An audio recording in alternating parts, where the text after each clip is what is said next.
Donc oui, ce propos était tout bonnement insupportable, inconséquent, irresponsable.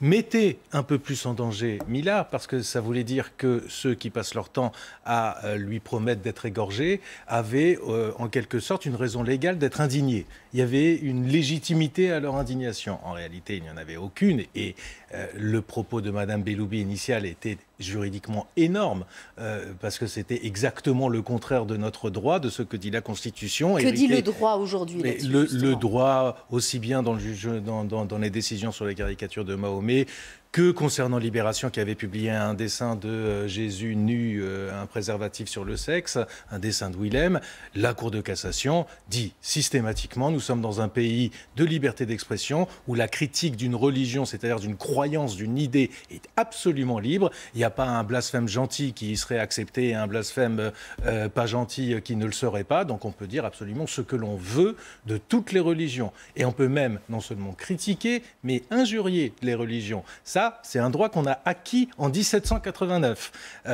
Et en découle tout un système de pensée, par ailleurs. Ce que l'on ne peut pas faire, c'est mettre en cause les communautés religieuses elles-mêmes, en d'autres termes. Et c'est tout simple. Je peux dire, et je reprends cet exemple depuis hier, je peux dire, le christianisme est toxique, est néfaste, est con. Je ne peux pas dire, les chrétiens sont toxiques, néfastes et cons. Voilà. Alors,